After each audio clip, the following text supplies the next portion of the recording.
Hi, everybody. We have our next assignment. We're going to call it Out of the Ordinary. And since the first assignment with the mysterious window was about just getting used to the where everything is in Photoshop, where to expect to find things you need and get used to the workspace, we're going to build on that. But the thing we're going to focus on most for this second assignment is different ways to make accurate selections. Selections are one of the most important things you'll do in Photoshop. And like everything else in the program, there's seems like 100 ways to do everything. And it's up to you to at least be aware of them so that you know which tool, even though they're all similar, is the best tool for the job that you need at the time. So I'm going to show you a whole bunch of these tools, and I'll let you decide as you go which tool is best for you to make the most accurate selection. Messy selections are something you have to take a lot of hard work and practice to get over for your Photoshop work to be seamless. Okay, so the project is like this. You're going to take a photo of something inside or outside, like a scene. You're going to set up some sort of picture, and then you're going to take another picture of some object or person or animal. And we're going to select that person or animal or object and select it out of its image and then insert it into another photo as if it belongs there. It's quite similar to the window project in that way, where we're combining two photos, but this time you're going to put an actual three-dimensional object into a scene as if it belongs there. So we're going to practice selections, but we're also going to we will get some exercise on using layers, the opacity adjustment layers, and some things that will help us like that. Those are the main things we'll be working on. So I already knew what I wanted to do for this. So I ran upstairs and grabbed a bunch of my son's toys out of his toy box. And I took them outside this morning. It was only 10 degrees. So I had to work fast because my fingers were falling off. And I wanted to make it look like his toys were life-size and they were walking around and interacting out on the sidewalk and the street in front of my house. So the first thing I did was I took a picture of just looking out my front door. I got out on the steps and took a picture of the street, the houses across the street, the sidewalk, just so I had some room in my picture to drop some things in. Now you only have to add one object, but I kept finding toys I liked, so I'm going to add in several, and that will help me show you a handful of different selecting tools. So you only have to add one object into your photo in a way that looks real, but I'm going to do several for our example. So I'll show you the pictures I took. I went into Photoshop and I went to File, Open, and I navigated to in my case, the photos I took, I sent to my computer, so they're in my downloads. I downloaded them out of my email. So I took 1, 2, 3, 4, 5, 6, 7, 8, 9 photos. I am going to click on all 9. I'm going to click on the first one. You'll see the check mark. If I hold down the Shift button and click on the last one, it automatically selects all the photos I want, and I'm going to hit Open. And it takes a minute because it's going to open up each image. And I can see already some are blurry, but most of them look pretty good. All right, so it ended on the picture that I wanted to show you. This was the blank picture. Here's where I'm going to add in different toys walking around as if they're on the sidewalk and in the road and across the street. I could have added some to the air if I wanted to. But before we get started, I wanted to take my time to make sure your project comes out nicely. Number one, take your own photos. It's easier to get a good photograph outside, even though phone cameras are getting better and better. There's just more light outside. And when there's more light, it's just easier for a camera to show you a nice picture. So I took is first thing in the morning. I got the house in the background, the neighbor's house, the street, sidewalk, snow. I got a little tree.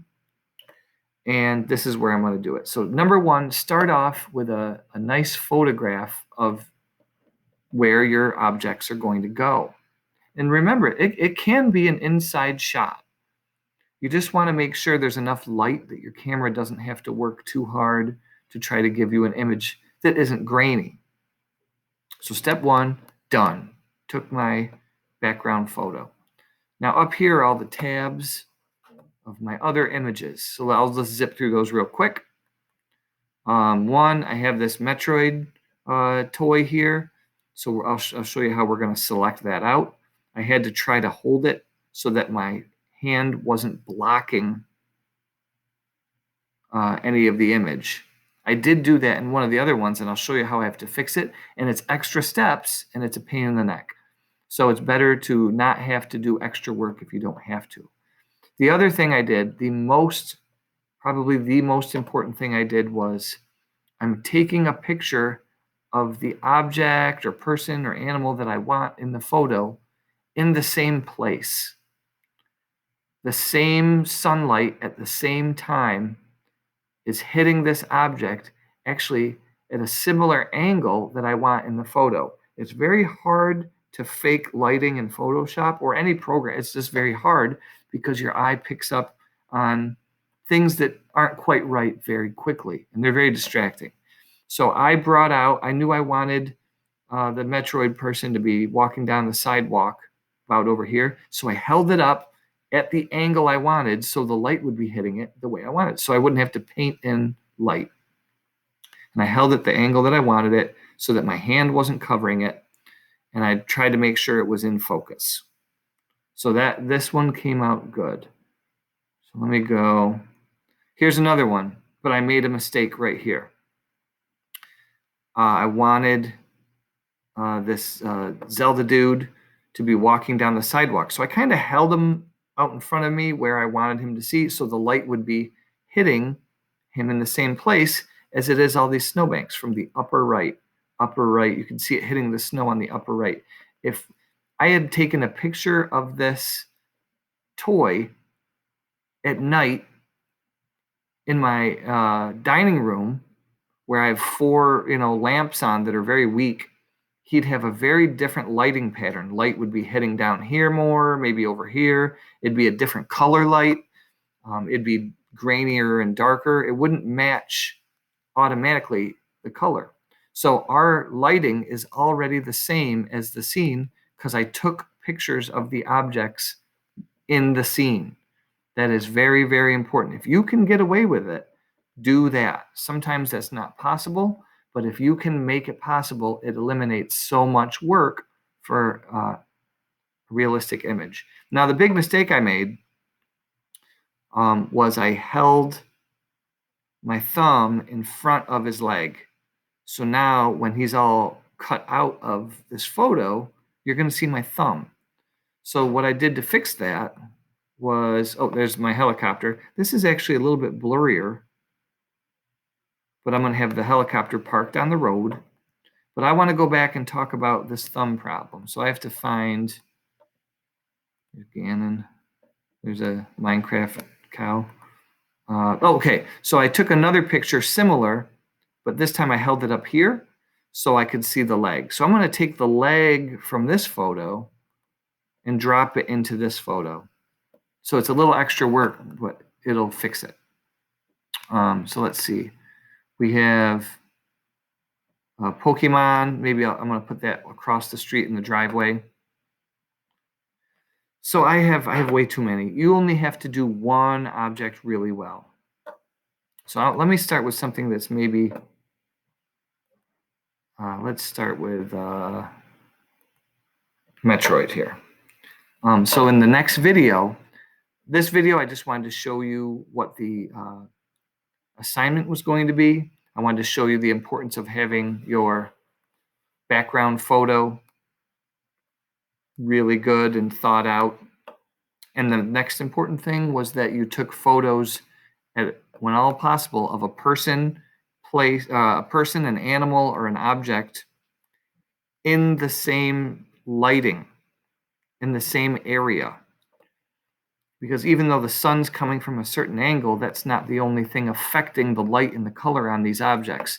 The time of day determines the sky color, which is going to affect this shadow color and the overall cast that you see, the color cast on everything.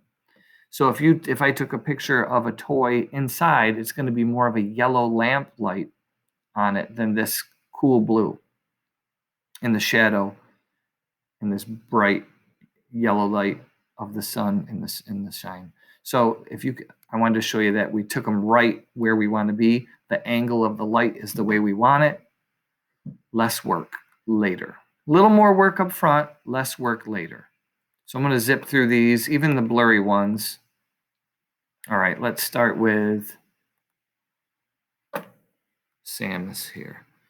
I'm going to start actually showing you selection tools in the next video. I don't want these videos to be too long each, so I'll just make a whole bunch of videos. So this is the end of the first one where I introduced you to the assignment and some important approaches to how you do this assignment to help you be way more successful. And if you have any questions or anything, please email me, come to the Google Meets and ask me in person if you want to, or email me, whatever you're more comfortable with, and I can help you out.